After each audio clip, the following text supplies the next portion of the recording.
चंदन मिश्रा हत्याकांड से जुड़ी हुई। कोलकाता से 5 संदिग्ध हिरासत में लिए गए हैं। इस वक्त की बड़ी खबर आपको बता दें कोलकाता से आ रही है, जहां पर 5 संदिग्ध हिरासत में लिए गए हैं। हिरासत में लेकर 5 संदिग्धों से पूछताछ की जा रही है। हत्याकांड में बंगाल कनेक्शन भी सामने आया है। पटना के पारस अस्पताल में चंदन मिश्रा हत्याकांड में शामिल तौसीफ समेत 5 शूटर्स को गिरफ्तार किया गया। ये गिरफ्तारी कोलकाता से देर रात की गई छापेमारी के दौरान हुई है। साथ ही पुलिस ने इस हत्याकांड के सिलसिले में 5 अन्य संदिग्धों को भी हिरासत में लिया है। पुलिस के मुताबिक देर रात तक कोलकाता के अलग अलग इलाके में छापेमारी की गई। एसटीएफ ने अन्य 3 मददगारों को पटना और बक्सर से उठाया है। इस वक्त की बड़ी खबर आपको बता रहे हैं, गिरफ्तारियों से जुड़ी है, चंदन मिश्रा हत्याकांड से जुड़ी है, जो कि पटना के पारस अस्पताल में जिस हत्याकांड को अंजाम दिया गया था, इस हत्याकांड में शामिल तौसीफ समेत 5 शूटर्स को गिरफ्तार किया गया है। ये 4 तस्वीरें आपको दिखा रहे हैं चंदन हत्याकांड से जुड़ी हुई, जिस पर बड़ा एक्शन हुआ है।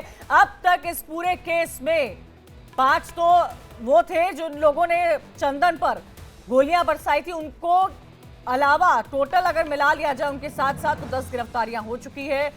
इस बीच आपको यह भी बता दें कि इन शूटर्स का बंगाल कनेक्शन भी सामने निकल कर आ रहा है, क्योंकि ये जो गिरफ्तारी हुई है, ये गिरफ्तारी कलकत्ता से हुई है, देर रात हुई है जब छापेमारी की गई है। पुलिस ने हत्याकांड के सिलसिले में 5 और संदिग्धों को कलकत्ता से ही हिरासत में लिया है।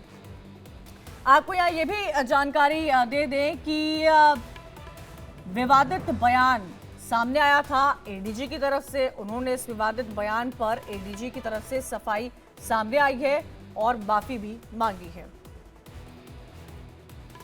ज्यादा जानकारी के लिए इस खबर पर सीधा रुख करेंगे हमारी संवाददाता किरण का, हमारे साथ जुड़ी हुई है मेरी सहयोगी किरण। किरण, चंदन हत्याकांड को लेकर कई बड़े खुलासे हो रहे हैं, एक के बाद एक बड़ा एक्शन हो रहा है। अब तक 10 गिरफ्तारियां हो चुकी है, क्या कुछ और जानकारी सामने आ रही है? बंगाल से क्या कनेक्शन निकल कर आ रहा है? बिल्कुल, देखिए जैसे यहाँ पर हम जो लगातार तस्वीर कंचन दिखा रहे हैं, जिसमें सबसे पहले तो गलियारे में जैसे घुसते हैं, इस कॉरिडोर में घुसते हैं ये तमाम हत्यारे और हत्याकांड को अंजाम देकर के फरार होते हैं, तो बक्सर की तरफ सबसे पहले भागते हैं और उसके बाद देखिए ये बंगाल पहुंच जाते हैं। इनका सहयोग करने में 5 और लोगों ने जो है सपोर्ट किया था, साथ दिया था। उसके बाद से ही लगातार उनकी भी धरपकड़ की जो कोशिश है वो चल रही थी। तौसीफ की गिरफ्तारी पहले ही हो चुकी है, उसके बाद बाकियों की गिरफ्तारी जो है वो आपको बंगाल से हुई। 2 महिलाओं की गिरफ्तारी का भी जिक्र जो है, जो कि बिहार से है, उनकी गिरफ्तारी हुई है। उस बारे में भी जानकारी जो है अभी तक निकल करके सामने आई है। अब इन सब से जो है वो पूछताछ का दौर चल रहा है कि आखिरकार इसके पीछे का मास्टरमाइंड कौन है, क्योंकि देखिए तौसीफ खान बादशाह सिर्फ हत्या में वो सबसे आगे था, मास्टरमाइंड कहा जा रहा था। लेकिन अब जैसे जैसे ये बड़े खुलासे होते जा रहे हैं, उसके बाद ऐसा लग रहा है कि इसमें जो है मास्टरमाइंड कोई और है, जो गैंगस्टर चंदन मिश्रा की जिसने हत्या कर दी। और ये एक तरह से उसका पहले जो दोस्त था शेरू, उसके ऊपर में भी जो है कई तरह के सवाल जो है वो खड़े हो रहे हैं कि क्या उसी ने इस हत्याकांड को अंजाम दिया, क्योंकि पहले दोनों साथी जो है गिरोह चलाया क्या करते थे। उसके बाद किसी बात को लेकर के उनके बीच में झगड़ा होता है, फिर अलग अलग हो जाते हैं। दोनों जेल में थे, पैरोल पर जो है चंदन मिश्रा आया था, जहां पर पारस अस्पताल में अपना ये पूरा इलाज करवा रहा था, वहां पर इस हत्याकांड को अंजाम दिया गया। तो ऐसे में सबसे ज्यादा अगर शक किसी के ऊपर में है तो वो है उसका दोस्त से दुश्मन बना शेरू, उसके ऊपर में सबसे ज्यादा शक जो है वो गहरा रहा है। परिजनों ने भी उसी के तरफ शक की सुई जो है वो घुमा दी है, लेकिन अभी भी कई बातों से इनकार नहीं किया जा सकता, क्योंकि चुनावी दौर है कंचन देखिए, और चुनावी दौर में देखिए कुछ भी हो सकता है, कोई भी जो है हत्याकांड को अंजाम दिलवा सकता है। तो ये तमाम किरण, अमूमन हमने देखा है और अमूमन हम इस बात पर चर्चा करते हैं कि बिहार में लॉ एंड ऑर्डर की स्थिति कैसी है, लोग वहां पर किस तरह कंस्ट्रक्शन के बारे में, इंफ्रास्ट्रक्चर के बारे में, एम्प्लॉयमेंट के बारे में लगातार चर्चा होती है, लोग कैसे सड़क पर गोलियां तान देते हैं, हत्याकांड पर भी चर्चा होती है। लेकिन ये बहुत बड़ा मैटर है जो पटना से सामने आ रहा है, जो एक हॉस्पिटल से सामने आ रहा है। किरण, सोचने वाली बात यह है कि उस हॉस्पिटल में लोग अपनी जान बचाने के लिए जाते हैं। अगर इस तरह के हत्याकांड को इतने खुले तौर पर अंजाम दिया जा सकता है, तो वो पटना जो राजधानी है, वो वहां की सुरक्षा व्यवस्था, वहां के प्रशासन, ब्यूरोक्रेसी, एडीजी और भी तमाम लोगों पर कई सारे सवाल खड़े करता हुआ नजर आ रहा है।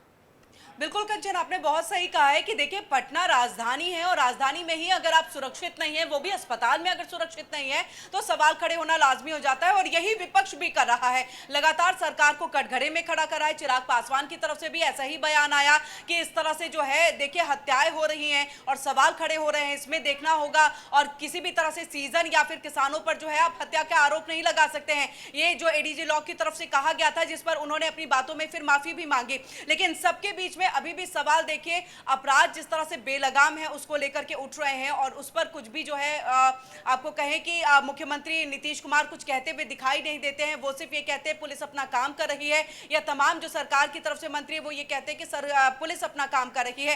लेकिन पुलिस किस तरह से काम कर रही है वो साफ तौर से जाहिर है, क्योंकि देखिए इतनी बड़ी हत्या, गोपाल खेमका अब तक हम सबसे बड़ी हत्या मान रहे थे, इतने बड़े कारोबारी की हत्या कर दी गई थी, लेकिन उसके बाद से लगातार हत्याओं का जो दौर चला है। और अब लेकिन एक और बात है कि गिरफ्तारियां भी हो रही हैं और ये 10 गिरफ्तारियां अब तक हो चुकी है। एक्शन में तो साफ तौर पर सवाल तो उठ रहे हैं, लॉ एंड ऑर्डर पर सवाल उठेंगे, लेकिन ये जो एक्टिव एक्शन नजर आया है इस पर भी मुझे लगता है हमें बात करनी चाहिए। 10 गिरफ्तारियां हो चुकी है। आप ये भी बता रही थी कि 2 महिलाएं इसमें शामिल है। क्या ये सिर्फ एक गैंग के ऑपरेशन से हुई है, आपसी रंजिश, गैंगवॉर जो भी कहा जाए, या और भी ऐसे लोग हैं जो इसके पीछे, जिनका दिमाग है, जिसने इन तमाम तरह की, इतनी हौसले बुलंद होने चाहिए किरण, किसी गैंगस्टर के भी हौसले बुलंद होने चाहिए कि सीसीटीवी के अंदर अस्पताल में ऐसे शूटिंग कर सके।